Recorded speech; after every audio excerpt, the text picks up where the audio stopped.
जनता की सहनशीलता भी जवाब देने लगी है। इस समय मोदी सरकार और बीजेपी इंदौर के दूषित जल वाले मामले में बुरी तरह फंस गए हैं और आज राहुल गांधी ने एक पोस्ट में लिखा है कि मध्य प्रदेश कुशासन का एपी सेंटर बन चुका है। आइए जरा राहुल गांधी के इसी ट्वीट से, उनके वक्तव्य से, बयान से जरा आज की चर्चा की शुरुआत करते हैं। राहुल गांधी क्या कुछ लिख रहे हैं इंदौर के मसले पे पहले ये सामने रखता हूं। राहुल गांधी यहां लिख रहे हैं कि इंदौर में पानी नहीं जहर बटा और प्रशासन कुंभकर्णी नींद में रहा। घर घर मातम है, गरीब बेबस हैं और ऊपर से बीजेपी नेताओं के अहंकारी बयान। जिनके घरों में चूल्हा बुझा है उन्हें सांत्वना चाहिए थी, सरकार ने घमंड परोस दिया। लोगों ने बार बार गंदे बदबूदार पानी की शिकायत की, फिर भी सुनवाई क्यों नहीं हुई?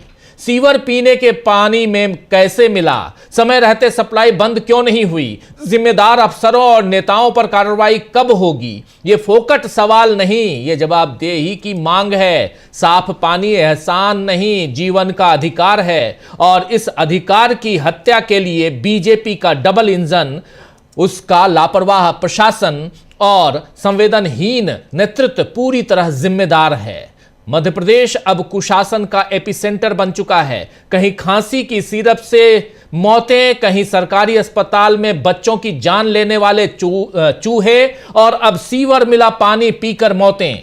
और जब जब गरीब मरते हैं मोदी जी हमेशा की तरह खामोश हो जाते हैं, खामोश रहते हैं। ये बात यहां कह रहे हैं साफ साफ राहुल गांधी। वहीं कांग्रेस अध्यक्ष मल्लिकार्जुन खड़गे ने भी मोदी की चुप्पी पर सवाल उठाए कि जल जीवन मिशन और स्वच्छ भारत अभियान का ढिंढोरा पीटने वाले नरेंद्र मोदी जी हमेशा की तरह इंदौर में दूषित पानी पीने से हुई मौतों को लेकर मौन हैं। ये वही इंदौर शहर है जिसने केंद्र सरकार के स्वच्छ सर्वेक्षण में लगातार 8वीं बार सबसे साफ शहर का खिताब जीता। यह शर्मनाक बात है कि यहां पर भाजपा के निकम्मेपन के चलते लोग साफ पानी के मोहताज हैं। उन्होंने कहा है आगे यहां मल्लिकार्जुन खड़गे ने कि 11 साल से देश केवल लंबे चौड़े भाषण, झूठ प्रपंच, खोखले दावे, डबल इंजन की डींगे सुन रहा है। जब मंत्री जी से सवाल पूछा जाता है तो वो गाली गलौज पर उतर आते हैं, सत्ता के अहंकार में उल्टा पत्रकार पर हावी हो जाते हैं। खड़गे ने यह भी कहा है कि जल जीवन मिशन समेत हर योजना में भ्रष्टाचार और धांधली है। याद दिलाना जरूरी है कि जल जीवन मिशन का 10% फंड दूषित पानी को साफ करने के लिए दिया जाता है। दूषित पानी को साफ किया जाए, क्लीन किया जाए और उसके बाद यह पहुंचाया जाए लोगों तक पीने का पानी बनाकर। और यह बात यहां कह रहे हैं कि 10% जल दिया जाता है, लेकिन आखिर दूषित पानी कैसे मिल गया? सीवर का पानी कैसे पीने वाले पानी में मिला दिया गया और लोगों की मौत हो गई? कांग्रेस के साथ साथ पूर्व केंद्रीय मंत्री, भाजपा नेता उमा भारती ने भी अपनी ही पार्टी में इस्तीफे और प्रायश्चित की मांग भी की है। उन्होंने क्या कुछ लिखा है जरा वो भी आपके सामने रख रहा हूं। उमा भारती यहां लिख रही है, नंबर 1, इंदौर दूषित पानी के मामले में यह कौन कह रहा है हमारी चली नहीं? इंदौर दूषित पानी के मामले में यह कौन कह रहा है कि हमारी चली नहीं? नंबर 2, जब आपकी नहीं चली तो आप पद पर कैसे बैठे हुए बिसलरी का पानी क्यों पीते रहे? पद छोड़कर जनता के बीच क्यों नहीं पहुंचे? तीसरा नंबर, ऐसे पापों का कोई स्पष्टीकरण नहीं होता, या तो प्रायश्चित या दंड। इससे पहले भी मोहन यादव सरकार को घेरते हुए उमा भारती ने 2 लाख के मुआवजे पर लिखा था कि जिंदगी की कीमत 2 लाख रुपए नहीं होती, क्योंकि उनके परिजन जीवन भर दुख में डूबे रहते हैं। इस पाप का घोर प्रायश्चित करना होगा, पीड़ित जनों से माफी मांगनी होगी और नीचे से लेकर ऊपर तक जो भी अपराधी है उन्हें अधिकतम सजा देनी होगी। ये उमा भारती इसी मसले पे लिख रही हैं। आपको याद होगा दोस्तों कि इससे पहले कफ सिरप कांड में भी बीजेपी ने ऐसे ही मुआवजे का ऐलान कर अपनी जिम्मेदारी से पल्ला झाड़ा था, लेकिन इस बार बीजेपी सरकार बुरी तरह फंस गई है और साथ ही मोदी का अब तक का चुप रहना भी बता रहा है कि उन्हें आम लोगों की जिंदगी से कोई मतलब नहीं है।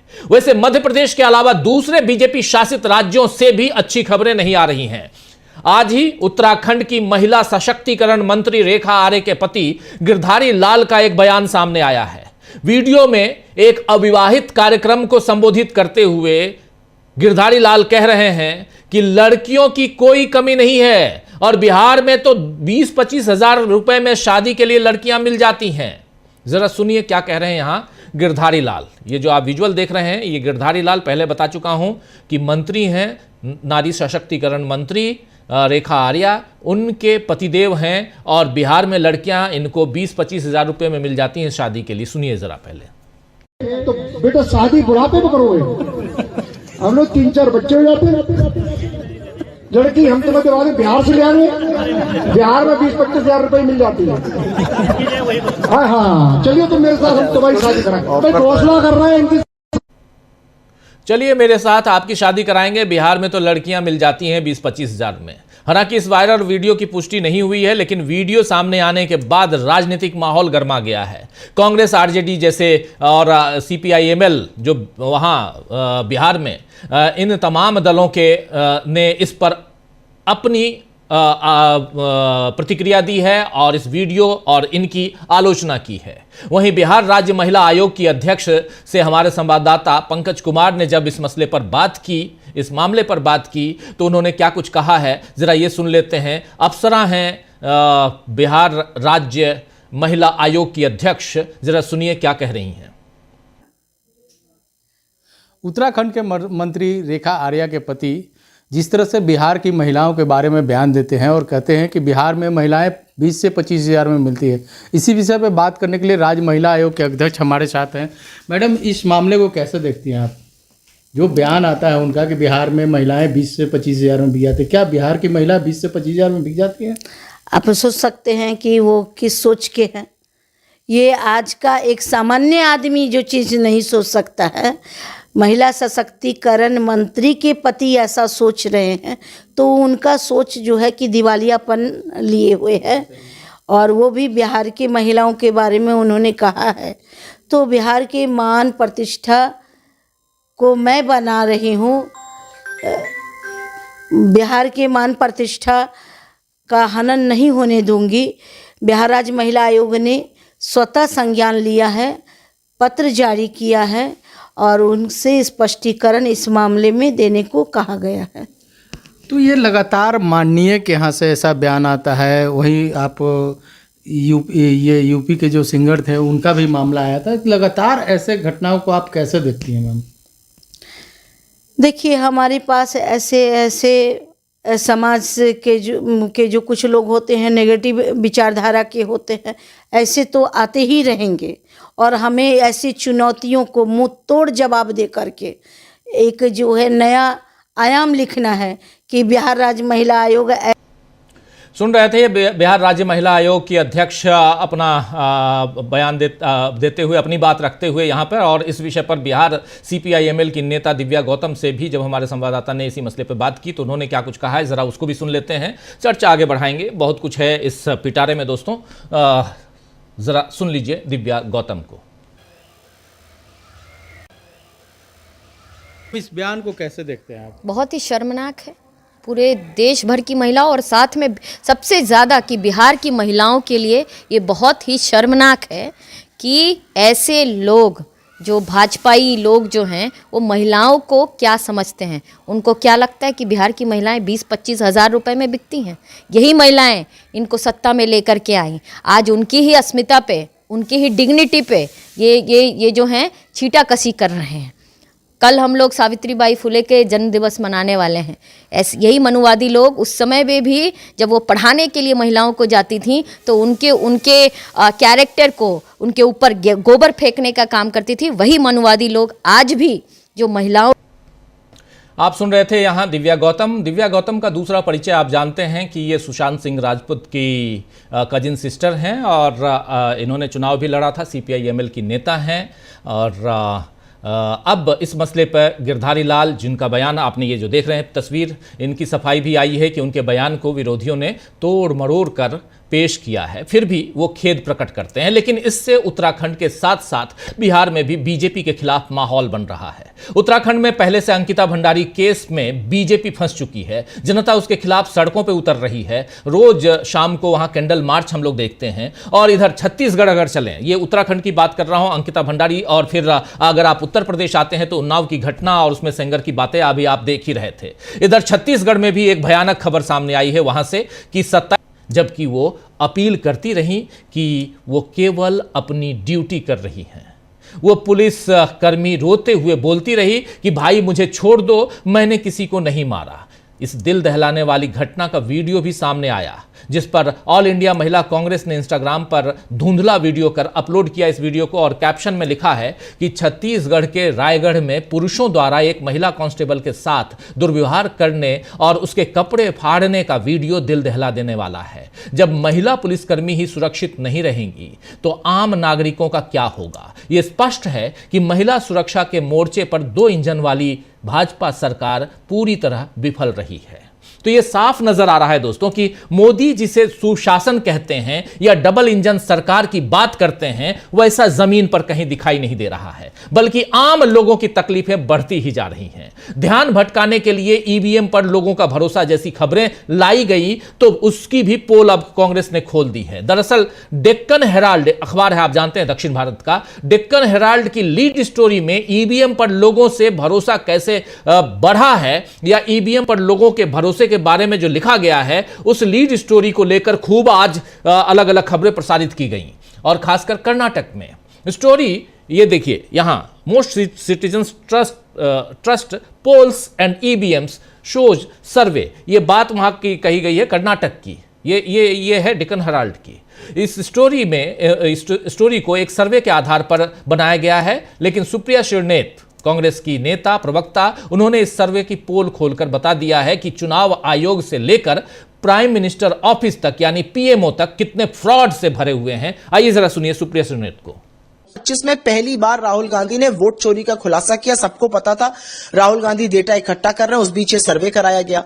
तो सर्वे कराने वाली एजेंसी खुद कॉम्प्रोमाइज है। सर्वे कराया गया एक ऐसे एनजीओ से जिसके संस्थापक नरेंद्र मोदी के साथ काम करते हैं, नरेंद्र मोदी की चाटुकारिता पर किताबें लिखते हैं। ऐसा व्यक्ति क्या सर्वे कराएगा? आप देश के देहात और कोने कोने में पहुंच जाइए, हर व्यक्ति ईवीएम पर, हर व्यक्ति चुनाव प्रणाली पर, हर व्यक्ति एसआईआर पर सवाल उठा रहा है। आप ये सोचिए कि कितने फ्रॉड भरे पड़े हैं चुनाव आयोग से लेकर सरकार के अंदर बैठे लोगों तक। एनजीओ जिससे कराया जा रहा है वो सरकार की चाटुकारिता कर रही है, वो मोदी जी के लिए काम कर रहे हैं और उनसे सर्वे कराया जा रहा है। तो वो क्या नतीजा देंगे ये बच्चा बच्चा देश का जानता है। लेकिन जिस व्यापक स्तर पर, जिस बड़े लेवल पर यह फ्रॉड खेला जा रहा है, तो बड़े लेवल पर जो फ्रॉड खेला जा रहा है, उस फ्रॉड का यहां उसकी पोल खोल कर रही हैं सुप्रिया श्रीनेत। ये डेक्कन हेराल्ड की खबर है। यह साफ दिख रहा है कि राहुल गांधी ने वोट चोरी का जो मुद्दा उठाया है वो बेबुनियाद नहीं है, और इसीलिए ऐसे सर्वेज और ऐसी स्टोरीज पेश करने पड़ रहे हैं सरकार को, वरना पहले तो ऐसी जरूरत कभी नहीं पड़ती थी। अब बंगाल में भी एसआईआर और चुनाव आयोग की मनमानी के खिलाफ टीएमसी ने मोर्चा खोल दिया है। उत्तर प्रदेश में अखिलेश यादव ये काम कर ही रहे हैं। बीजेपी जितनी रणनीतियां बना रही है उसके अपने कुशासन से वो सारे दांव फेल हो रहे हैं। और अगर उत्तर प्रदेश की बात करें तो एक वीडियो दिखाना चाहता हूं, वायरल वीडियो है लेकिन बहुत महत्वपूर्ण है। उत्तर प्रदेश की पुलिस, ये देखिए, पुलिस जो है वो मशीन से नागरिकता जांच रही है। उत्तर प्रदेश की पुलिस, और ज्यादा दूर नहीं, आपको ज्यादा दूर जाने की जरूरत नहीं है, दिल्ली एनसीआर गाजियाबाद की यह तस्वीर है। और यहां पर बिहार से आए हुए ये लोग हैं, बिहार के रहने वाले, लेकिन जब आते हैं इनके मोहल्ले में, इस गांव में, तो यहां पर मशीन लगाकर जरा इनके बीच की बातचीत सुन लीजिए। इससे आपको हंसी भी आएगी और तकलीफ भी होगी और तरस भी आपको आएगा सरकार के ऊपर। सुनिए, देखिए। बांग्लादेश के तो नहीं हो? नहीं, झूठ मोल। मशीन लगाओ भाई इनकी पीठ पे। हाँ तो उधर को दिखाओ, उधर को मशीन लगाओ इनकी पीठ पे। बोलो बांग्लादेश मशीन तो बांग्लादेश बता रही है। तो कि ये मशीन कौन सी आ गई है जिसको आपके बॉडी पे टच करते ही पता चल जाता है कि आप बांग्लादेश से आए हैं कि आप हिंदुस्तानी हैं, इंडियन हैं। लेकिन इन साहब लोगों के पास, बड़े लोग हैं, कानून के रखवाले हैं, इनके पास वो मशीन है और इसका इन्वेंशन हो चुका है हमारे देश में, ये पता नहीं था। पता करना होगा। लेकिन महत्वपूर्ण है, हंसी आती है लेकिन तकलीफ है कि आखिर ये डबल इंजन की सरकार वाले उत्तर प्रदेश में ये चल रहा है। तो आइए दोस्तों, कुशासन की बात कर रहा हूं और आप लोगों ने देखा अलग अलग राज्यों, जिसमें इंदौर यानी मध्य प्रदेश में क्या चल रहा है, उत्तराखंड में क्या चल रहा है, उत्तराखंड के बाद बिहार, वहां भी डबल इंजन की सरकार, और उत्तराखंड से बिहार तक क्यों हलचल मची हुई है। इन सब के बीच आपने देखा कि उत्तर प्रदेश में क्या चल रहा है, पश्चिम बंगाल कैसे SIR और तमाम मसलों पे से बाहर निकलने की कोशिश कर रहा है, और उसके साथ साथ छत्तीसगढ़ में क्या कुछ हुआ, लिंचिंग करने की कोशिश हुई वहां एक महिला कांस्टेबल की, और वहां भी छत्तीसगढ़ में भी डबल इंजन की सरकार है और इसके साथ साथ आप दिल्ली की तरफ बढ़ते हैं अगर तो दिल्ली में प्रधानमंत्री कार्यालय से क्या कुछ चल रहा है उसकी पोल खोल रही थी यहां सुप्रिया श्रीनेत। आज चर्चा करेंगे कि क्या अब बीजेपी की पोल खुलना शुरू हो चुका है, विपक्ष ने जमकर कैसे घेरा है यहां पर बीजेपी को, और बीजेपी के कुशासन की कैसे खुल रही है पोल, इस पे आज चर्चा की शुरुआत करते हैं। अब हमारे साथ कुछ वरिष्ठ साथी जुड़े हुए हैं, उनसे पहले आपका परिचय करवाता हूं और आगे बढ़ते हैं। 4 वरिष्ठ साथी हमारे साथ जुड़े हुए हैं। डॉक्टर राकेश पाठक जी हैं, सुनील शुक्ला जी हैं, अमलेंदु जी हैं और प्रेम कुमार जी हैं। आप चारों का स्वागत है, इस्तकबाल है, स्वागत इस्तकबाल आप तमाम दोस्त साथी शुभचिंतक आप सबका, जो अब तक जुड़ चुके हैं उनका भी, जो जुड़ने वाले हैं उनका भी। पहले डॉक्टर साहब आपके पास ही आना चाहता हूँ, इंदौर से शुरुआत करते हैं। आप चूंकि वहीं आसपास में हैं, मध्य प्रदेश में हैं, तो आपसे बेहतर और कौन बताएगा कि आखिर चल क्या रहा है। दूसरी बात कि तमाम तस्वीरों को आप लोगों के सामने रख चुका हूँ, और इन सब के बीच अब तो वो मशीन भी आ गई है जिससे नागरिकता जांची जाती है। अब तो कोई दिक्कत ही नहीं है, अब तो कोई दिक्कत नहीं है, घुसपैठिए तुरंत मिल जाएंगे। अब कागज वागज भरने की जरूरत नहीं है, एनरोमेशन फॉर्म भरने की जरूरत नहीं है, अब मशीन टच करेंगे और बस आप इंडियन हो, आप इंडिया के बांग्लादेशी हो, बस काम तमाम। डॉक्टर साहब, सबसे पहले तो जो नोबेल शांति समिति है, नोबेल पुरस्कार समिति है, उसे इन SHO साहब की इस कतरन को, इस वीडियो को भेज देना चाहिए, ताकि सन 2026 में जब विज्ञान के नोबेल पुरस्कार पर विचार करने बैठे तो नोबेल समिति को कोई ज्यादा समय जाया न करना पड़े। एक अद्भुत आविष्कार दरोगी जी ने कर दिया है। लेकिन ताजा खबर यह है कि इन दरोगी जी से वरिष्ठ पुलिस अधिकारियों ने जवाब तलब कर दिया है जी। कायदे से तो इनकी वर्दी उतर जाना चाहिए। कानून के राज में किसी को भी, खासतौर से जिसके पास सरकारी जिम्मेदारी है, वर्दी पहने हुए है, जिसकी जिम्मेदारी है कानून की हिफाजत करनी, उसे किसी भी नागरिक, किसी भी व्यक्ति का इस तरह अपमान करने का अधिकार नहीं है कि वो एक मोबाइल या कुछ भी उसके पीठ में लगाए और कहते कि आप तो बांग्लादेश।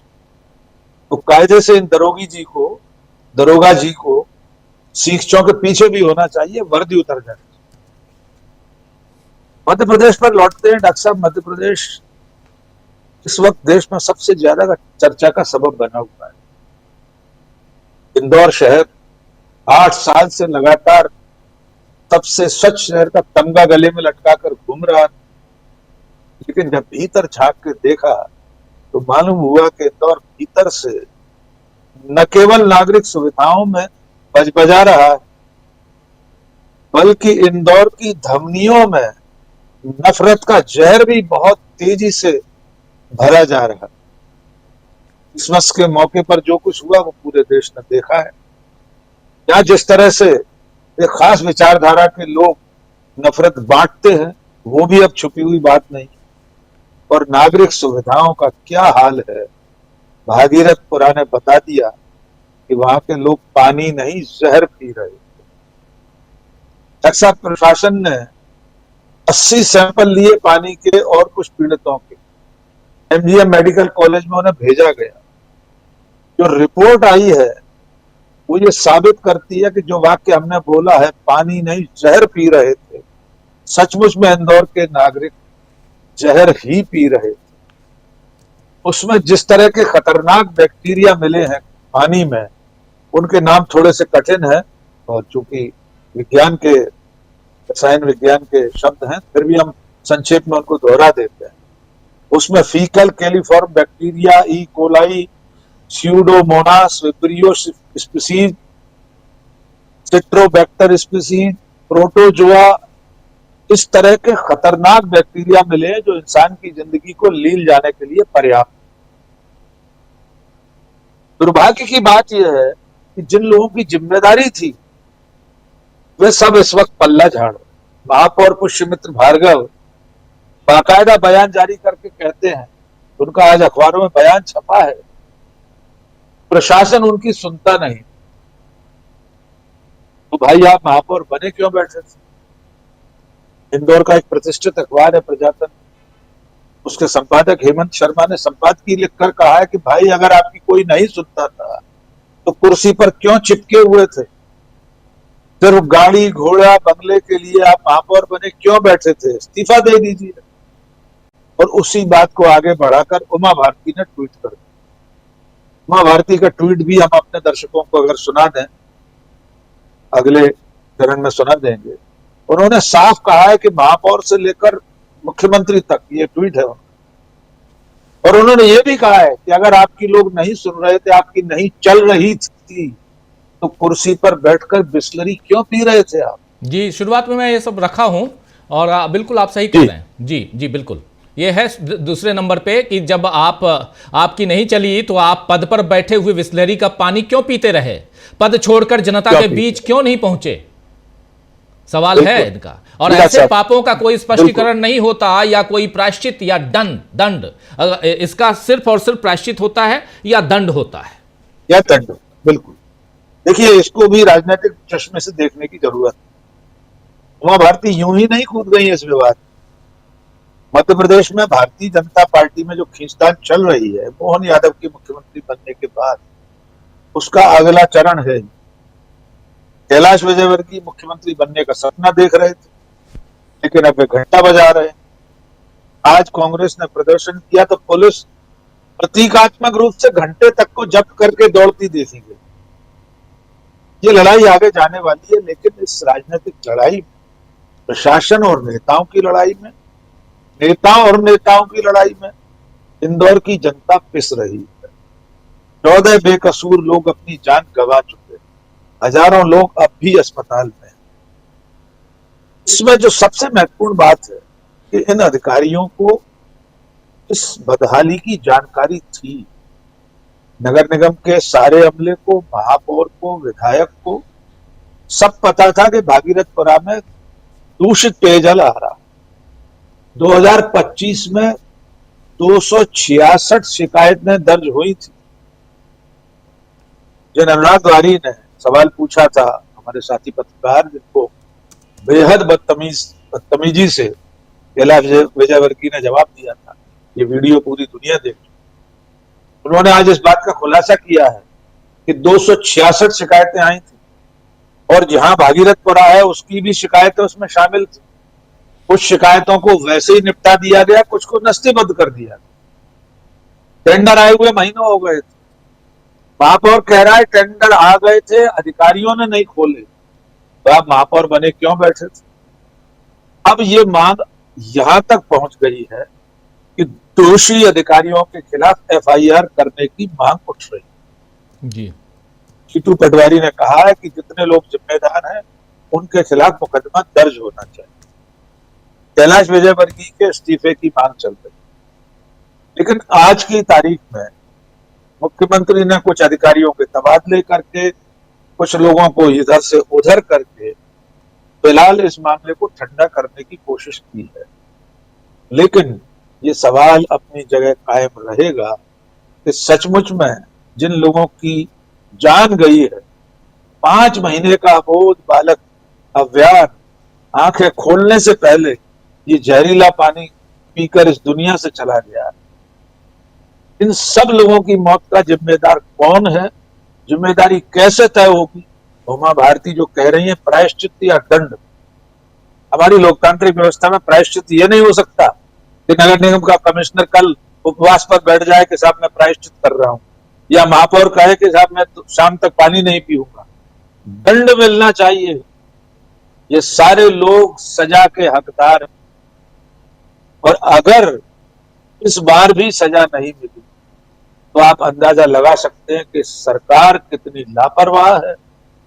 लोगों की जान, जिंदगी से उनकी सेहत से उसे कोई लेना देना नहीं।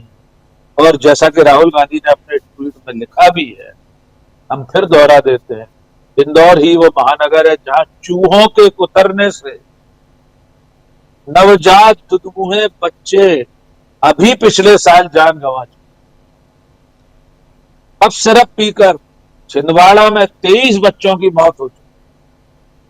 लेकिन ये मध्य प्रदेश तो सबसे अजब है, यहां पर इतनी सारी मौतों के बावजूद जनता भी नहीं चेती।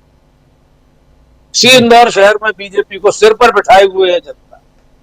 सारे पद, महापौर, पार्षद, विधायक, सांसद, मंत्री, मुख्यमंत्री सब सिर पर बिठा रखे हैं। इसके बावजूद जहर पीकर जान गंवानी पड़ी। जी बिल्कुल बिल्कुल, इंदौर का जिक्र जितनी बार करें वो कम है। इंदौर में एक घटना ऐसी घटती है जिसमें 15 लोगों की जान जाती है, उसके नाम पता सब कुछ छापा जाता है अखबारों में, लेकिन आज कोर्ट में जब पेश होती है सरकार तो कहती है कि मात्र 4 लोग मरे हैं। आप समझ सकते हैं कि कितनी असंवेदनशील, संवेदनाएं मर गई हों, इस ढंग से दिखाई दे रहा है। और ऐसा ही है ना डॉक्टर साहब? डॉक्टर साहब ऐसा ही है, 4 लोग। जी सर, ये मृतकों की तस्वीरें हमारे दर्शक देख लें जी, यहां से यहां तक। जी, ये देश का एक बड़ा अखबार छाप रहा है पूरी जिम्मेदारी के साथ। इतने लोग मारे गए, उनके नाम, पते, ठिकाने, पिता का नाम सब, और प्रशासन कह रहा है ये सर पहली बार नहीं हो रहा। कुंभ में लोग मारे गए, मुख्यमंत्री वहां का, उत्तर प्रदेश का, यही स्वीकार करने को तैयार नहीं था कि लोग मरे हैं भगदड़ में। तो भला हो राष्ट्रपति और प्रधानमंत्री का, जिन्होंने ट्वीट कर दिया, पहले ही ट्वीट कर दिया था वो। पहले ट्वीट नहीं करते तो शायद, हाँ, तो ये मानते ही नहीं योगी आदित्यनाथ। तो यही मध्य प्रदेश में हो रहा है। कितनी मौतें हुई हैं, इसकी संख्या छुपाने की कवायद शुरू हो गई। ये बेहद असंवेदनशील सरकार है। इसे लोगों की जान से, उनकी सेहत से, उनके भविष्य से कोई लेना देना नहीं। जी जी बिल्कुल। प्रेम कुमार जी, आपके पास आना चाहता हूं। देखिए, अलग अलग राज्यों में डबल इंजन की सरकार, चाहे छत्तीसगढ़ हो, चाहे मध्य प्रदेश हो, चाहे उत्तराखंड हो, चाहे बिहार हो, चाहे उत्तर प्रदेश हो, हर जगह परिस्थितियां कमोबेश वही दिखाई देती है। एक्सपोज हो रही है बीजेपी, इसमें कोई दो राय नहीं है। लेकिन फिर भी आप 15 की जगह 4 लोग बताएंगे? राहुल गांधी ने यही सवाल पूछा है। फिर उमा भारती, उन्हीं की पार्टी, पूर्व केंद्रीय मंत्री, पूर्व मुख्यमंत्री मध्य प्रदेश, वो भी कह रही हैं कि आप बिस्लरी पीकर बैठे हुए थे, अगर आपको इतना ही था तो आप पद छोड़ देते। इसका एक ही उपाय है कि या तो आप प्रायश्चित कीजिए या आप दंड के हकदार हैं। प्रेम कुमार जी। जी देखिए राजीव जी, ये जो घटना घटी है इसमें मरने वाले ज्यादातर हिंदू हैं, मरे हैं। और इस घटना की शुरुआत अगर आप देखें तो 15 अक्टूबर को भागीरथपुरा के मंदिर के परिसर में जो कुआं है वहां सीवर का पानी मिला हुआ आया और इसकी शिकायत हुई थी 15 को। आ तो रहा होगा पहले से शिकायत हुई थी और उसी सीवर का पानी यानी टट्टी में मिला हुआ पानी वो मंदिर में चढ़ाया जा रहा था। मंदिर परिसर की बात कह रहा हूं। तो ये बात भी अब सामने आ रही है, भाई मंदिर में भी टट्टी वाला पानी चढ़ा रहे थे और मरने वाला व्यक्ति भी हिंदू है और हिंदू का झंडाबरदार उसका महापौर है, उसका पार्षद है, उसका एमएलए है, उसका एमपी है, उसकी सरकार है और उसकी केंद्र में सरकार है। इसके बावजूद संवेदनहीनता का ये आलम है कि ये फोकट का सवाल है, ये सवाल ही फोकट का है, ये है संवेदनहीनता का आलम। उसके बाद वो घंटा और ये और वो तो सब लोग आप बता ही चुके हैं। तो ये जो परिस्थिति बनी है वास्तव में पूरी पोल सरकार की नहीं, नेताओं की, प्रशासन की, और इसकी जो वजह होती है, जो वजह अराजकता में है, लूट खसोट में है और नफरत की राजनीति में है, ये सारी वजह का ये एक तरह से नतीजा है कि आप वोट लेते समय नफरत की सियासत करके वोट ले लेते हैं और भ्रष्टाचार करते समय टेंडर बोलते हैं, जब घटना घट जाती है भ्रष्टाचार होने देते हैं, तो वो सारी चीजें इसमें शामिल है इंदौर की घटना में। और जरा सोचिए, जो शहर 8 बार स्वच्छता में नंबर 1 है, वहां ये आलम है, तो पूरे देश का क्या आलम होगा? जब लोग मरेंगे तभी हम जानेंगे। बात तो यही है ना, मरे हैं लोग तब हम जान रहे।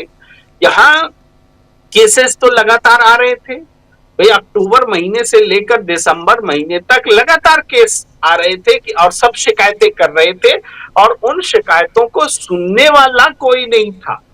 और आप जैसे जरूर लोग कह रहे हैं कि ये जहर, पानी नहीं जहर बट रहा है, राहुल गांधी जी ने भी कहा, लेकिन मैं थोड़ा सा इसमें जोड़ना चाहता हूं कि जहर, अगर एक व्यक्ति को पोटेशियम साइनाइड दे दे या जहर बोला जाए कि लेके मरना है, और दूसरी तरफ ये टट्टी वाला पानी पी के मरना है, तो आदमी साइनाइड खा के मरना चाहेगा, टट्टी वाला पानी पी के नहीं मरना चाहेगा। कहने का मतलब जहर से ज्यादा खतरनाक है ये टट्टी वाला पानी, क्योंकि इसमें घिन भी आती है, इसमें एक और चीज आता है जो आप सोच सकते हैं कि भाई मल मूत्र की चीजें अगर पीने और खाने को दिया जा रहा है तो ये जहर से भी खतरनाक है। तो इसलिए हम ये पॉइंट हम जानबूझ के लाना चाहते हैं कि जहर ही मत बोलिए, ये उससे ज्यादा खतरनाक चीजें लोगों को पिलाई जा रही। अब इतने सारे लोग मरे, लगभग 3000 से ज्यादा लोग अस्पताल में भर्ती हैं। जो खबर आ रही है उसमें भले बोला जा रहा है 200-150, लेकिन 3000 से ज्यादा लोग बीमार हैं, उसमें भर्ती की संख्या थोड़ी ऊंच नीच हो सकती है। तो आप समझिए कि एक शहर में 3000 से ज्यादा लोग बीमार हैं।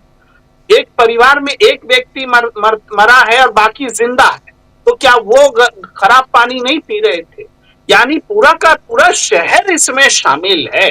और कहाँ गई वो जल मिशन वाली योजना, कहाँ गया वो नगर निगम का प्रबंधन? भाई कुछ है ही नहीं, व्यवस्था ही कोलैप्स है। और ये इंदौर ने आंखें खोलने का काम किया है। ये अब टेंडर की बात हमने खबर में पढ़ी, 31 दिसंबर को टेंडर पास हो गया जिसके बारे में कहा जा रहा था कि नहीं हो रहा है।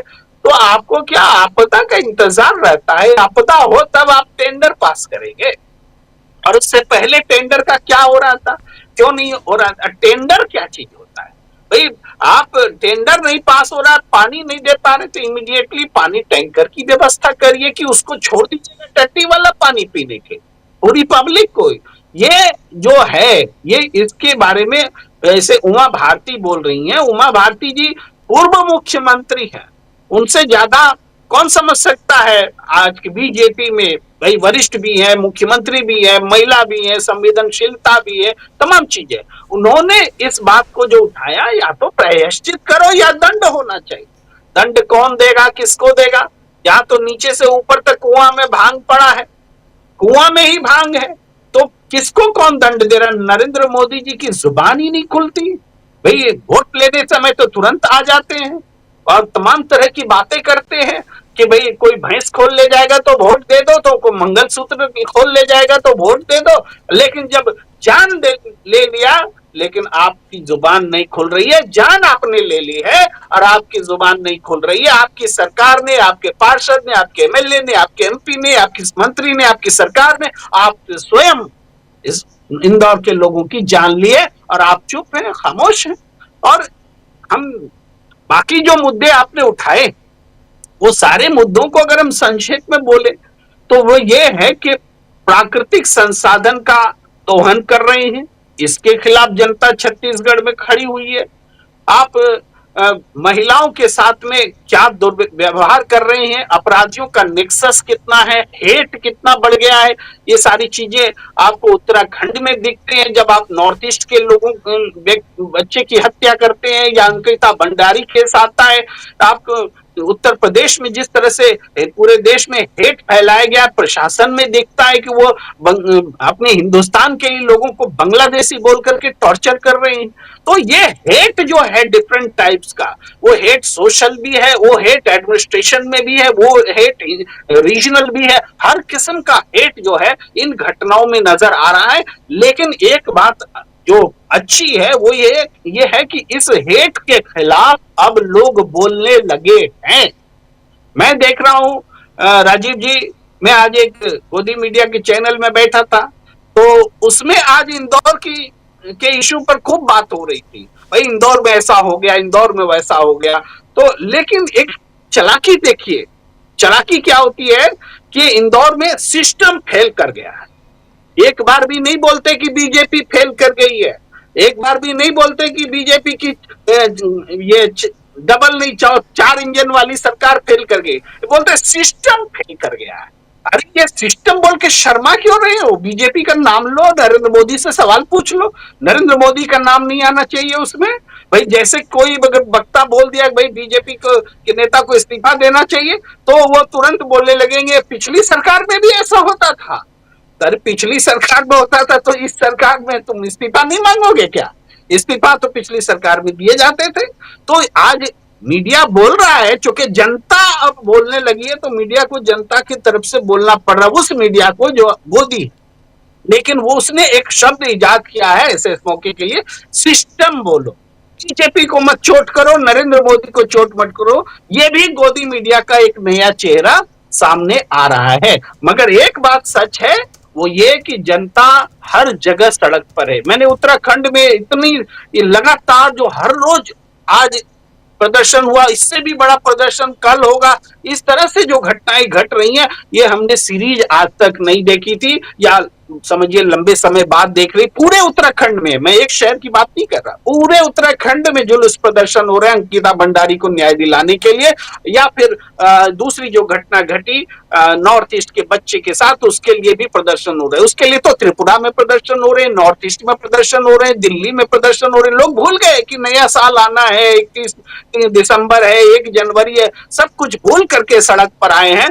ये बता रहा है कि देश बदल रहा है, देश अब इन चीजों को, इनके कुशासन को बर्दाश्त करने की स्थिति में नहीं है, और जनता अब उबलने लगी है। राजीव जी, उबलने लगी है।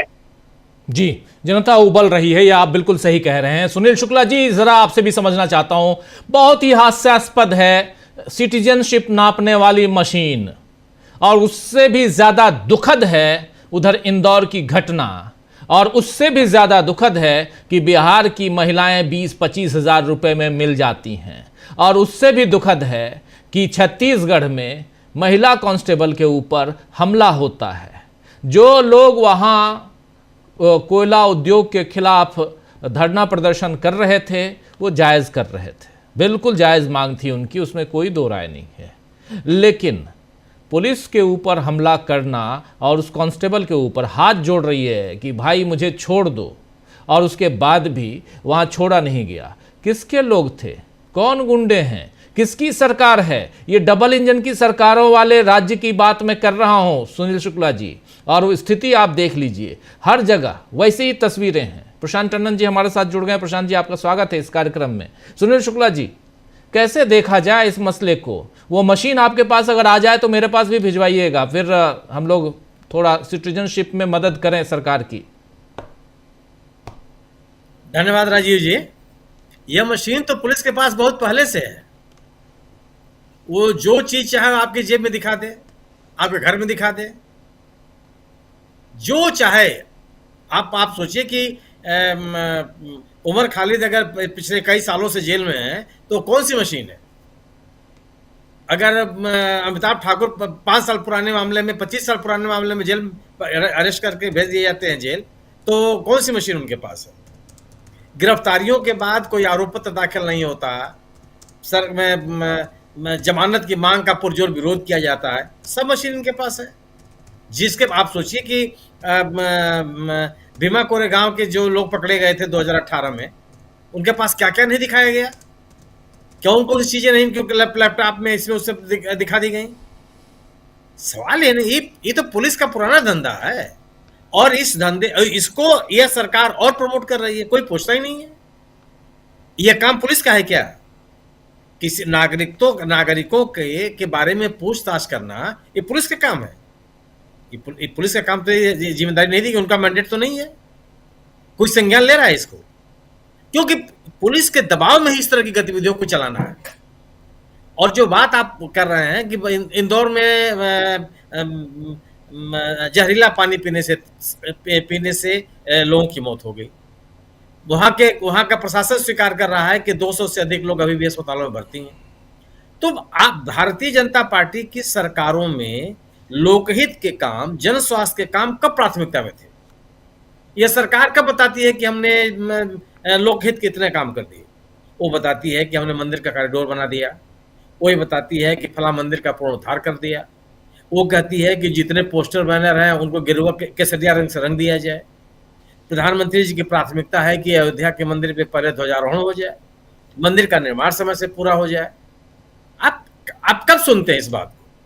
जो उमा भारती जी गवर्नेंस के इस मुद्दे पर इतनी गंभीर हैं, कितने महीनों बीजेपी इनको शासन में रहने दी थी? कितने महीने मुख्यमंत्री रह पाई थी? हटा दी गई और आज तक फिर इनका पुनर्वास नहीं हो पाया। नई पार्टी बनाने के लिए मजबूर हो गई। किसने सुना? जब जिसने किसी भी व्यक्ति ने, क्या भारतीय जनता पार्टी के कोई व्यक्ति गवर्नेंस की बात कर रहा है क्या? चाहे आप दूषित पानी से, आप इस देश का कौन सा ऐसा शहर है जहां पानी बिक नहीं रहा? जो जल आपूर्ति की सामान्य सुविधाएं होती हैं वह बहुत मजबूती के साथ प्रभावी है। कोई ऐसा शहर का नाम बता दीजिए। गांव में पानी बिक रहा है और पानी बेचने के धंधे बड़े पैमाने पर चल रहे हैं। इस सरकार में यह प्रक्रिया और तेज हो गई। और ये जो पानी बेचने वाले वेंडर्स हैं, इनके कारण से भी जहां जहां इनके कारखाने लगे हुए हैं, पानी किस तरह की धमकियां देते रहे हैं। ये कोई पहली घटना थोड़ा है जो उन्होंने अनुराग द्वारी के साथ किया। जब भी, चाहे पश्चिम बंगाल में इनको जब जिम्मेदारी दी गई हो, चाहे मध्य प्रदेश की राजनीति में बहुत सक्रिय रहे हो, आज तो मंत्री ही हैं, यही इनकी शब्दावली रही है। धमकी भरे अंदाज रहे हैं, तिरस्कार भरे इनकी शैली रही है और चल रहा है बाकायदे। सरकार कभी भी भारतीय जनता पार्टी ने इसको गंभीरता से नहीं लिया, क्योंकि इनको लगता है कि इसके या उनकी राजनीति को प्रभावित करने वाले कारण ही नहीं है। ये अपनी राजनीति को चलाए जा रहे हैं और लोग उसके पीछे लोग भी लगे हुए हैं। उत्तराखंड की जो घटना, उत्तराखंड के लोगों ने जो प्रतिकार किया है वो बहुत ही प्रशंसनीय है। अंकिता भंडारी का मसला हो, चाहे बिहार की एक अन्य महिला के साथ की घटना हो, उसमें जिस तरह की नाराजगी उत्तराखंड के लोगों ने व्यक्त की और लगातार व्यक्त कर रहे हैं, यह एक बदला हुआ राजनीतिक माहौल है जो भारतीय जनता पार्टी के लिए चुनौती है। भारतीय जनता, आप सोचिए कि जो धामी साहब ने त्रिपुरा के उस लड़के के पिताजी से बात करने की कोशिश की, जिस शैली में उन्होंने बात की और बाकायदे उसका वीडियो वायरल किया, ये संवेदनशीलता है क्या?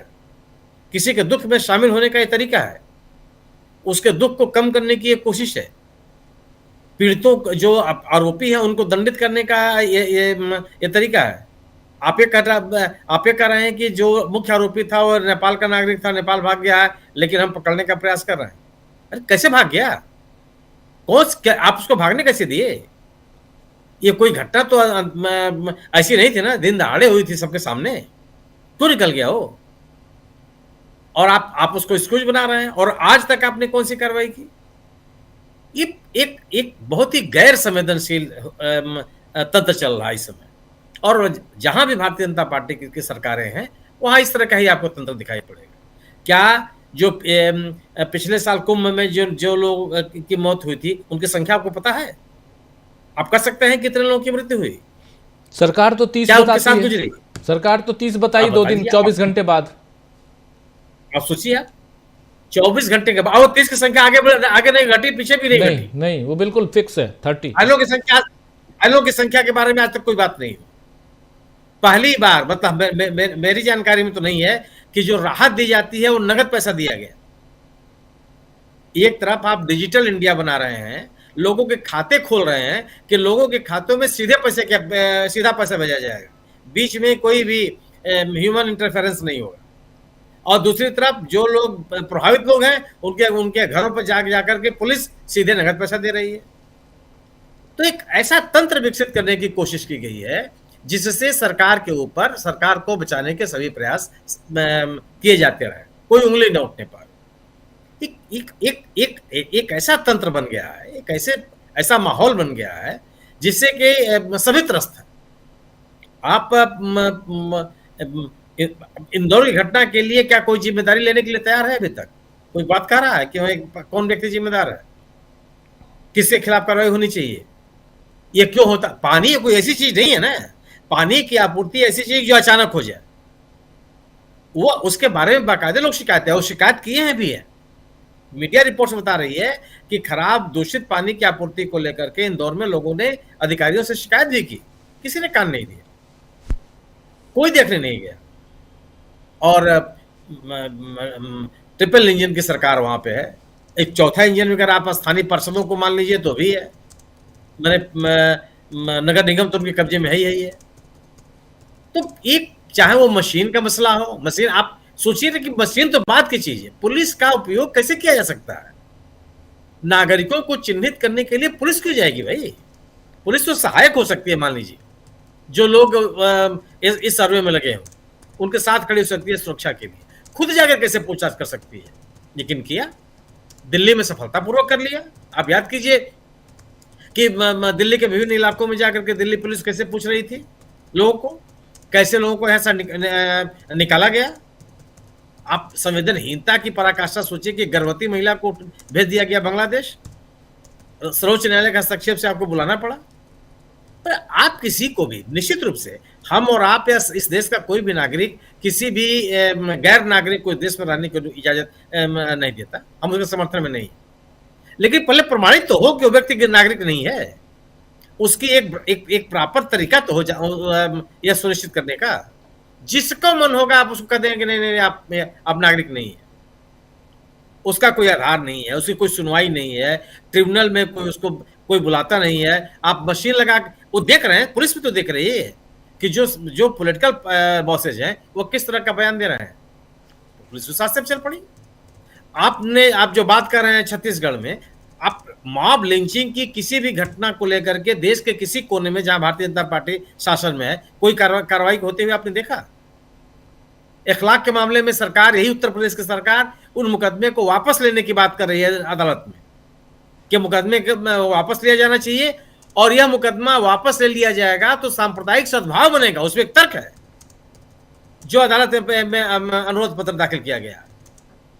जब सरकार इस प्रवृत्ति की होगी, इस दृष्टिकोण की होगी, तो भीड़ के ऊपर क्या असर पड़ेगा? अगर आप मॉब लिंचिंग की घटनाओं में शामिल लोगों के खिलाफ प्रभावी कार्रवाई करते हुए दिखाई पड़ते, देश के किसी कोने में कोई व्यक्ति कोई भीड़ किसी के ऊपर हमला नहीं करेगी, सबको लगेगा कि कोई ना कोई कार्रवाई हो सकती है। आप पिछले दिनों जितनी घटनाएं हुई हैं, आप किसी मामले में बता दीजिए कि कोई कार्रवाई हो, किसी की पहचान की गई हो, उनको दंडित किया गया हो, उनके खिलाफ प्रभावी कानूनी कार्रवाई की गई हो। क्यों?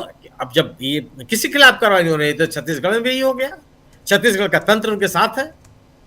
आप उस घटना के बाद भी क्या अभी तक कोई बयान आया क्या कि कौन लोग हैं और उनकी पहचान की जा रही है या नहीं पहचान की जा रही है? जी, लगभग देश के लगभग सभी जिलों में अरबों रुपए खर्च करके आपने सीसीटीवी कैमरे लगवाए हुए हैं। आप कहते हैं कि जगह जगह कैमरे लगे हैं, आप उसको आधुनिकतम सुरक्षा व्यवस्था का नाम देते हैं, आप पहचान नहीं कर सकते। ये बड़े सवाल हैं। दरअसल ये संवेदनशीलता की उम्मीद भारतीय जनता पार्टी की सरकारों से करना बहुत बेमानी है। बिल्कुल बेमानी इसलिए भी है कि इनके गवर्नेंस में आम आदमी प्राथमिकताओं में नहीं है, और जब तक आम आदमी आपकी प्राथमिकता में नहीं रहेगा, आपका तंत्र संवेदनशील नहीं हो सकता। जी, सही कह रहे हैं, बिल्कुल सही कह रहे हैं। प्रशांत टंडन जी, आप कैसे देखते हैं कई अलग अलग राज्यों में जहां जहां भाजपा की सरकार, अभी याद कीजिए कि 25 तारीख को उन्हीं राज्यों में चर्च में या जहां क्रिसमस मनाने के लिए किसी मॉल में तोड़फोड़ की गई, कहीं हनुमान चालीसा पढ़ा गया, कहीं कुछ और यहाँ दिल्ली में भाजपा की सरकार बैठी है, केंद्र में भी और राज्य में भी, और प्रधानमंत्री नरेंद्र मोदी उस समय प्रार्थना सभा में प्रार्थना कर रहे थे जीसस क्राइस्ट के जन्मदिन पर। लेकिन ये भी एक अभी उदाहरण दे रहा हूं और इस पे हम लोग पहले चर्चा कर चुके हैं, लेकिन चाहे वो मध्य प्रदेश हो, छत्तीसगढ़ हो, उत्तराखंड हो, उत्तर प्रदेश हो, बिहार हो, हर जगह वही हाल, सब तरफ वही हाल। और ये तस्वीर तो और भी हास्यास्पद है, ये जो हमारे आपके बीच है। जी, सुनील जी बिल्कुल ठीक कह रहे हैं कि बीजेपी के पास के सामने आम आदमी की प्राथमिकता है ही नहीं। एक अभिमान है, घमंड है कि हम तो हिंदू मुसलमान करके जीत जाते हैं, उसके बाद दुनिया जाए भाड़ में। ये जो घमंड है और साथ में मीडिया जेब में है। लेकिन अब चीजें बदल रही हैं और आप देखिए कि अभी प्रेम कुमार जी तमाम एग्जाम्पल दे रहे थे। उस इलाके का नाम सोचिए क्या है, भागीरथपुरा, भागीरथ गंगा जो गंगा को लेकर आए थे जी। तो नाम बदलने में बीजेपी की बड़ी दिलचस्पी रहती है, लेकिन नाम से कुछ होता नहीं है, काम से होता है जो कुछ होता है। आप भागीरथपुरा में भी पानी अपने आप साफ नहीं हो पाएगा क्योंकि उसका नाम भागीरथ है। आपको ध्यान देना होगा। और कब से मामला चल रहा है। और आप देखिए कि कल वो पत्रकार ने सवाल पूछा अनुराग तिवारी ने, उसके बाद हाई कोर्ट भी आ गया, उसके बाद NHRC भी आ गया, सब हो गया। लेकिन आप बताइए कि पिछले 24 घंटे में जब से ये मामला मीडिया में आया और कल हमने न्यूज पॉइंट भी किया, कार्रवाई क्या हुई? कितने सीबीआई हुए, कितने लोग के खिलाफ मुकदमे दर्ज हुए? कोई कार्रवाई नहीं हुई। ये बेसिकली यही एरोगेंस है। आप सोच सकते हैं कि किसी और सरकार में, किसी और पार्टी की सरकार में ऐसा हो सकता था? अब तक तो इस्तीफे हो जाते हैं। कैलाश विजयवर्गीय का इस्तीफा हो जाता, इस्तीफा नहीं होता तो कम से कम पार्टी अध्यक्ष या कोई जिम्मेदार अधिकारी उनको बुला के जवाब तलब करता कि आपने कैसे बात की पत्रकार से।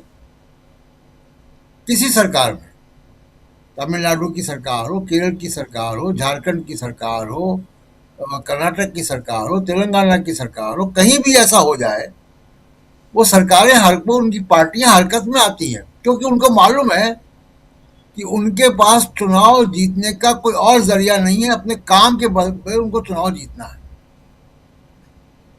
उनके पास कोई धर्म या जाति के आधार पर चुनाव नहीं जीत सकते। ये बीजेपी का घमंड है। लेकिन जो कल से शुरुआत हुई है 2026 की, और आज दूसरा दिन है और इस तरीके की खबरें चारों तरफ से आ रही हैं, तो ये शुरुआत तो देखिए बहुत आगे तक जाएगी। और कुल मिला के ये है कि पिछले चाहे 2 बार सरकारें आई हों, 3 बार सरकारें आई हों, चाहे केंद्र की सरकार हो, तीसरी बार प्रधानमंत्री मोदी जी, लेकिन सिस्टम पिछली सरकारों का ही है जो चल रहा है। इन्होंने कोई सिस्टम नहीं बनाया, वो देश उसी सिस्टम पे चल रहा है। इन्होंने केवल प्रचार किया है। अब आप देखिए ना कि इंदौर सबसे स्वच्छ शहर है, ये प्रचार का हिस्सा है और हकीकत हमारे सामने है कि 10 लोगों की मौत है, 200 से ऊपर अस्पताल में, न जाने कितने बीमार हैं। तो ये PR जो है ये बहुत महंगा पड़ रहा है देश की जनता को भी, जान गंवानी पड़ रही है। राहुल गांधी ने ठीक कहा है अपने ट्वीट में कि ये जीवन के संवैधानिक अधिकार की हत्या है, और बिल्कुल सही कहा है जी, क्योंकि संवेदनशीलता है ही नहीं। दूसरी बात, जो पुलिस वाले उत्तर प्रदेश में नागरिकता किया है, अब ये भी खुलासा होना चाहिए कि कौन सा फंड इस्तेमाल हुआ, किसने इसको कमीशन किया सर्वे, क्या इलेक्शन कमीशन सर्वे भी कराता है? ये हमको पहली बार हम देख रहे हैं कैसा हो रहा है कि खबरें तो यही आई कि इलेक्शन कमीशन ने कमीशन किया है सर्वे। इलेक्शन कमीशन सर्वे भी कराता है, ये मैं पहली बार देख रहा हूँ। SIR पहली बार करा रहे हैं, सर्वे भी करा रहे हैं। तो ये कुल मिला के राजीव जी ये की शुरुआत अच्छी नहीं हुई है नए साल की, और लोगों की जाने जा रही हैं। लोगों को भी अब सोचना चाहिए कि आप अगर धर्म के नाम पर वोट दोगे, आप मुसलमान की नफरत के आधार पर वोट दोगे, तो आपको ये जहर वाला पानी पीना पड़ेगा। बिल्कुल सही कह रहे हैं आप। अमलेंदु जी, आप कैसे देखते हैं? इंदौर की बात हो चाहे इधर गाजियाबाद की बात हो। राजीव जी, मुझे लगता है कि इंदौर के साथ साथ गाजियाबाद पे भी चर्चा खूब होनी चाहिए। और गाजियाबाद में जो मशीनें दिखाई जा रही हैं, इसको सिर्फ मतलब उपहास में नहीं उड़ा देना चाहिए। ये हो सकता है गंभीर कोई इस तरह की मशीन आ भी गई हो, क्योंकि आपको याद होगा कि अमित शाह जी सदन में खड़े होकर एक बिल पेश कर रहे थे, बता रहे थे कि वो जांघों के नमूने लिए जाने हैं, आंखों के नमूने लिए जाने हैं, सब कुछ नमूने लिए जाने हैं और वो सब स्टोर रहेंगे। ये एक बिल पेश कर रहे थे, उसको लेकर था वो। और राजीव जी, ये जो आधार कार्ड बने हैं, आधार के जरिए जो आपकी पुतलियां और ये सब जो ली गई हैं, तो इस पे तो पहले आधार को लेकर पहले भी आरोप लगते रहे कि ये जनसंहार का एक अस्त्र है और इसी के जरिए जो है वो बड़ी आबादी को मिटाने की कोशिशें होंगी। मतलब ये सब जो है रासायनिक हथियार की तरीके से इस्तेमाल किए जाएंगे क्या, इसको लेकर चिंताएं पहले भी व्यक्त की जाती रही हैं। तो क्या वास्तव में इस तरह की कोई मशीन आ गई है जो देश को नहीं मालूम है और इन अधिकारी जो है, पुलिस के अधिकारी, इनके पास पहुंच गई है? ये भी राजीव जी एक हो सकता है, मतलब एक शंका जो है वो पैदा होती है अगर इस तरीके की चीज़ वास्तव में कुछ है, मशीन लगा के जांच किया है। मशीन से ये तो मालूम नहीं पड़ेगा कि आदमी बांग्लादेश का ही कहाँ का है, लेकिन उसका ब्लड ग्रुप क्या है, उसका डीएनए क्या है, गुणसूत्र क्या है, ये सारी चीज़ें तो पता चल सकती हैं। तो क्या इसके जरिए कोई खेल हो रहा है, वास्तव में हो रहा है? इस पे राजीव जी मुझे लगता है देश में चिंताएं बढ़नी चाहिए, क्योंकि आधार को लेकर और खासतौर से बायोमेट्रिक पहचान, इसको लेकर पहले भी बहुत शंकाएं उठती रही हैं कि इसके पीछे कुछ हो सकता है। तो ये एक बड़ा मसला हो सकता है। बाकी राजीव जी, अब ये जिस तरीके से किया जा रहा है, अब जस्टिस गवई जो थे, जो सीजीआई थे, जब उन्होंने बुलडोजर को लेकर बहुत सख्त फैसला दिया था और उसके बाद फिर मालूम पड़ा कि वो एक कार्यक्रम में मौजूद थे मुख्यमंत्री योगी आदित्यनाथ के साथ और बता रहे थे कि इनका कानून का राज बहुत अच्छा है। तो अब राजीव जी, सुप्रीम कोर्ट इसका भी संज्ञान नहीं लेगा, लेना भी नहीं चाहिए, क्योंकि हमारे सीजीआई जो है वो एसआईआर पर जो बहस चल रही थी उसमें कह चुके थे कि अखबार में कुछ छप जाएगा तो उस पर हम कोई नोटिस इशू थोड़ी कर देंगे। तो अब ये अखबार में या चैनल्स पर या हमारे यूट्यूब चैनल्स पर अगर इस तरह की विजुअल्स आ रहे हैं तो इसको संज्ञान लेने की सुप्रीम कोर्ट को कोई आवश्यकता नहीं है। भाई, जब तक अब ये पूछा जाना चाहिए कि अगर पुलिस इस तरीके से लोगों के घरों में घुस रही है तो आखिर क्या इनके पास कोई सर्च वारंट है जिस सर्च वारंट को लेकर ये घुसे? क्या पुलिस को इस तरीके का अधिकार है कहीं भी घुस जाने का, किसी के घर में जाकर करने का? तो अगर इसका भी सुप्रीम कोर्ट संज्ञान नहीं लेगा तो किसी दिन पुलिस भी सुप्रीम कोर्ट में भी घुस जाएगी इस तरीके से। कुछ भी हो सकता है फिर तो, अगर पुलिस राज ही आना है इस तरीके से और पुलिस को ही सारी चीजें तय करनी है, कल को जज साहब की भी तय करने लग जाएगी फिर, अगर आम आदमी की तय कर रही है। मुझे लगता है कि इस मामले का सुप्रीम कोर्ट को स्वतः संज्ञान लेना चाहिए कि ये किस तरीके के मूव चल रहे हैं। नागरिकों के मौलिक अधिकारों का हनन भी इससे जुड़ा हुआ दिखाई पड़ता है राजीव जी। अब जो इंदौर का मसला है राजीव जी, वहां तो बहुत ही ज्यादा एक तरीके से कहा जाए कि निर्दयता और क्रूरता जो है वो भारतीय जनता पार्टी की निकलकर सामने आ रही है। अब वहां उनका आपसी झगड़ा है, उसकी वजह से है, या प्रशासन वहां जो है वो नहीं सुन रहा था। अगर प्रशासन नहीं सुन रहा था तो ये डबल ट्रिपल इंजन की सरकारों में प्रशासन इतना राजीव जी बेकाबू कैसे हो गया कि वहां बात ही नहीं सुन रहा है, महापौर की बात नहीं सुन रहा है, वहां मंत्री हैं उनकी बात नहीं सुन रहा है। अगर प्रशासन नहीं सुन रहा है तो ये सरकार बनी हुई क्यों है? भाई, कहा तो ये गया था मोदी जी की तरफ से कि मिनिमम क्या गवर्नमेंट और मैक्सिमम क्या गवर्नेंस, कुछ इस तरह की शब्दावली इस्तेमाल की गई थी। तो ये कौन सी मिनिमम गवर्नेंस और मैक्सिमम जो है वो गवर्नेंस दिखाई पड़ रही है, बताया जाए। ये सवाल तो पूछा जाना चाहिए मोदी जी से। और राजीव जी, मोदी जी तो ड्रोन लेकर देख लेते हैं सब जगह कहाँ क्या चल रहा है, कहीं भ्रष्टाचार हो रहा है वो भी देख लेते हैं, पुल बन रहा है वो भी देख लेते हैं। तो मोदी जी का ड्रोन जो था ये क्यों नहीं देख पाया कि वहां जो गंदा पानी पिलाया जा रहा है लोग सिस्टम ऐसा ही बनेगा। मालूम है कि पर्ची से निकले हैं, पर्ची किसी दूसरे की निकल आएगी तो वो बन जाएगा, तो कोई आदमी काम क्यों करेगा? जब राजीव जी पर्चियां निकलनी हो, पर्चियों से ही जब तय होना है कि कौन मंत्री बनेगा और कौन विधायक बनेगा और कौन मुख्यमंत्री बनेगा, तो पर्चियां हैं, पर्चियां में जिसका भाग्य होगा वो बन जाएगा। तो काम करने की आवश्यकता तो किसी को है नहीं। काम करने की आवश्यकता तब होती है जब जनता के बीच जाना पड़े, जनता के सवालों के जवाब देने पड़े। तो इसी सब निश्चिंत है, तो सिस्टम तो फेल हो गई। अगर सिस्टम फेल हो रहा है तो सिस्टम फेल होने की जिम्मेदारी कौन लेगा? इस्तीफा किसका होगा? हालांकि कोई नहीं लेगा।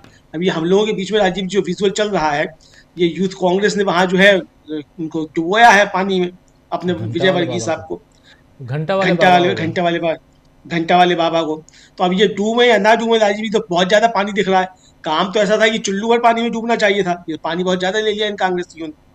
तो जो बात कही थी उन्होंने, तो उसके लिए चुल्लू भर पानी काफी था डूबने के लिए, तो इतना भारी जल के बीच ले आकर जाने की आवश्यकता क्या थी? बहरहाल राजीव जी, मंत्री जी चाहे कुछ करें, कुछ भी बोलें, सरकार को निश्चित तौर पर चुल्लू भर पानी में डूब जाना चाहिए। अगर उसके रहते हुए नागरिकों को शुद्ध पानी भी नहीं मिल सकता और उसकी जान जाने पर आप हाईकोर्ट में जाकर भी मिथ्या वाचन कर सकते हैं, तो निश्चित तौर पर सरकार को चुल्लू भर पानी में डूब ही जाना चाहिए। इस मसले पे अभी तक प्रधानमंत्री नरेंद्र मोदी का एक भी शब्द, एक भी कमेंट नहीं आया है, एक भी कमेंट नहीं आया। नरेंद्र मोदी हैं भाई देश में, चलो 4 लोग ही, आपके ही आंकड़े, मान लिया 4 ही मरे, मान लिया, हालांकि अभी तमाम जगहों से ये खबरें और बिल्कुल कहाँ किसकी मौत हुई है सारे आंकड़े हैं मीडिया में, उसके बाद भी मान लिया। और खुद कहा जा रहा था कल की 13 लोग, फिर 15 लोग हैं और 3000 से ज़्यादा अभी प्रेम कुमार जी कह रहे थे अलग अलग अस्पतालों में भर्ती हैं। चलिए मान लिया 4 ही, तो क्या नरेंद्र मोदी को इस पर संवेदना व्यक्त नहीं करनी चाहिए थी? उनकी सरकार है वहाँ पे। लेकिन चलिए आगे बढ़ते हैं, समय कम है, थोड़ा 20 मिनट का समय है और आप पांचों महानुभावों के पास आना है। डॉक्टर राकेश पाठक जी, इन तमाम घटनाक्रमों का कितना असर पड़ते हुए आप देखते हैं आगामी 5 राज्यों के चुनाव पे, जिसमें सबसे ज़्यादा सुर्खियों में रहने वाला है, आप जान रहे हैं कि पश्चिम बंगाल। असम में ऑलरेडी 8,000 रुपए की घोषणा हो गई। बिहू से पहले हम दे देंगे पैसा ताकि बहनें जो हैं वो बिहू अच्छे से मना पाएँ असम में। अभी तक बिहू को लेकर कोई चिंता नहीं थी, इस बार चुनाव है तो अभी से घोषणा हो गई। बिहू कब आता है आप जानते हैं अच्छे से, तो इसलिए ये सारी चीज़ें पहले से वहाँ तैयारियां हो रही हैं। असम है, पश्चिम बंगाल है, उधर तमिलनाडु, केरल, पुदुचेरी, इन 5 राज्यों में चुनाव है। और इन जो डबल इंजन की सरकारों वाले जो राज्य हैं, उन राज्यों के हालात आप देख रहे हैं। ऐसे में वोटर्स, चुनाव आयोग, SIR और अब तो घुसपैठिया खोजने वाली मशीन आ गई है। ये मशीन नागरिकता वाली थोड़ी है, वो आप देखिए, केयर कीजिए, गौर कीजिए शब्दों पे। कह रहे हैं तुम बांग्लादेशी हो, इसका मतलब आप ये नहीं कह रहे तुम भारत के नागरिक हो या नहीं हो, बांग्लादेशी हो, मतलब घुसपैठिया खोज रहे हो। और घुसपैठिया का मतलब बांग्लादेशी समझते हो।